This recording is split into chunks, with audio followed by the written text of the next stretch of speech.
लिए परीक्षा की घड़ी है, क्योंकि इस वक्त पाठकों को तिलस्म, अय्यारी और दूसरी तरह की चमत्कारी कहानियों में रुचि है। हर कोई सपनों की दुनिया में जीना चाहता है। मैं ऐसे दौर में यथार्थ को लिखने की कोशिश कर रहा हूं। जिस तरह दिन और रात शाश्वत हैं, ठीक उसी तरह मेरी कहानी के लाला मदन मोहन, ब्रिज किशोर, चुन्नी लाल और शंभू दयाल भी शाश्वत हैं।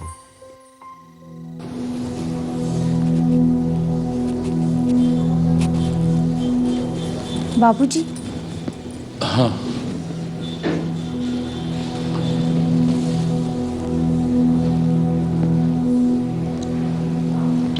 आपने बहू के भाई की शादी में जाने के लिए कुछ बताया नहीं जी? बहू, तुम्हारे भाई की शादी में तो अभी समय है ना? जी बाबूजी। मैं देखती हूँ बाबूजी। ठहरो बहू, मैं देखती हूँ।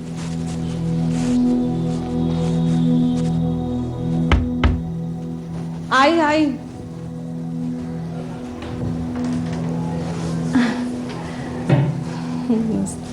नमस्ते। नमस्ते। आइए ब्रिज किशोर भैया, आपको तो देखने को आंखें तरस गई।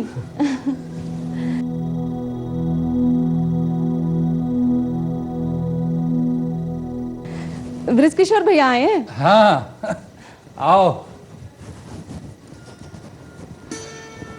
आओ ब्रिज किशोर।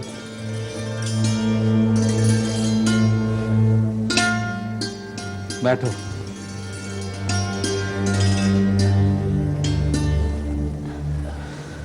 प्रियमदा भाभी नहीं आई? प्रियंवदा अपने मायके गई हुई है।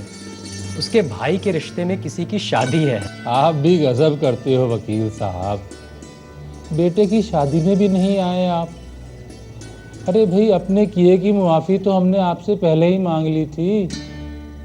लाला जी, ऐसी कोई बात नहीं, बस कुछ मजबूरी थी जिसकी वजह से मैं आपके बेटे की शादी में नहीं आ सका। आप तो पहले ही शिकायत लेके बैठ गए। अरे भाई, भूल हो गई। जानते हैं भैया, आज ये आपकी वजह से ही खुलकर हंस पा रहे हैं।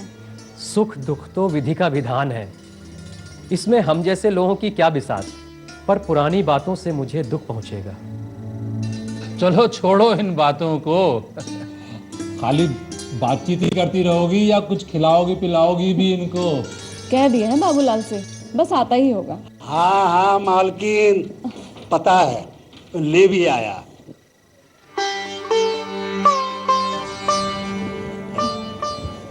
नमस्ते वकील बाबू। नमस्ते बाबूलाल। अरे, आप तो बुढ़ा गए भाई। वकील बाबू, समय सब लोगों को बूढ़ा बना देता है।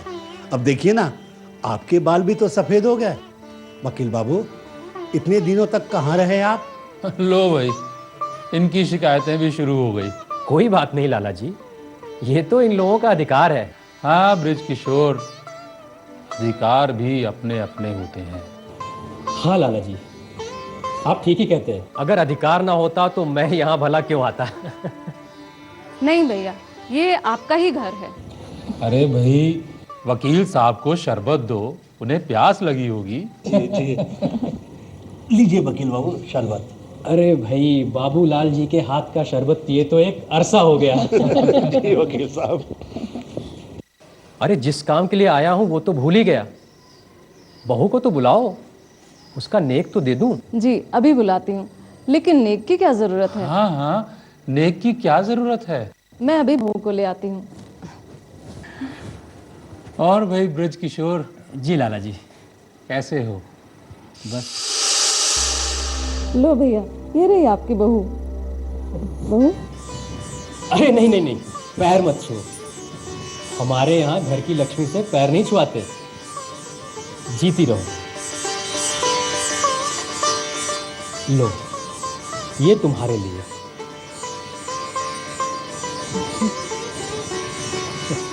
अरे भैया, इतना कीमती? बहन, बच्चों से कीमती चीज और कुछ नहीं होती।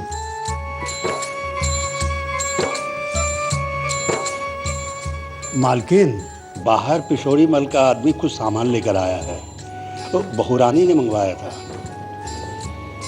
अच्छा, उससे कहो कुछ इंतजार करे मुआ, आते ही शोर कर देता है। देखो कुछ मेहमान आए हैं घर में। जी मालकिन, लेकिन वो कह रहे थे कि तुम जाओ, उससे कहो इंतजार करे। जी।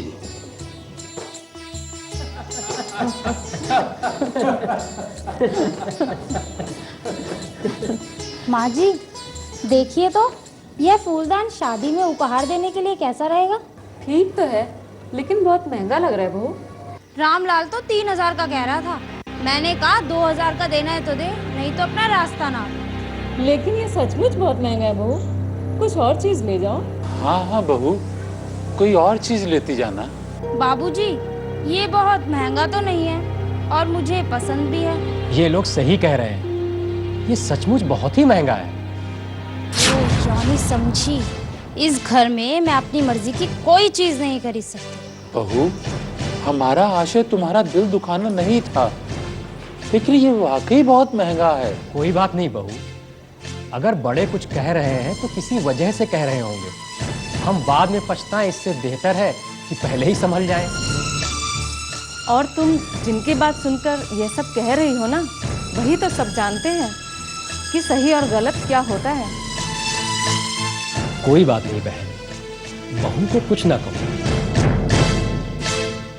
मैं भी तुम्हारी तरह भाई साहब की बातों पर नाराज हुआ करता था, लेकिन मुझे कुछ देर में अकल आई। कुछ साल पहले अगर मैंने इनकी बात मान ली होती तो ये अदना सा फूलदान आज तुम्हारे लिए किसी कीमत का नहीं होता। सुनना चाहती है बहू, क्या हुआ था? क्या हुआ था माँ जी? रहने दो बहू, इस कहानी में अपमान और नुकसान के अलावा कुछ नहीं है। उसे मत रोको ब्रिज किशोर,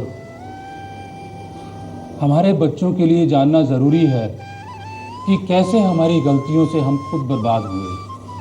लेकिन लाला जी, ये बात आज तो खुशी का मौका है। बताइए ना बाबूजी, क्या हुआ था? मेरी कहानी भी तुम्हारी कहानी की तरह एक फूलदान से शुरू होती है। जैसे आज तुम एक महंगा फूलदान खरीदने की जिद कर रही हो, ठीक इसी तरह आज से 20 बरस पहले इस हवेली में मैंने भी एक फूलदान खरीदने की जिद की थी, और उस वक्त आज ही की तरह ब्रिज किशोर ने मुझे फूलदान खरीदने से मना किया था, लेकिन मैंने इनकी बात नहीं मानी।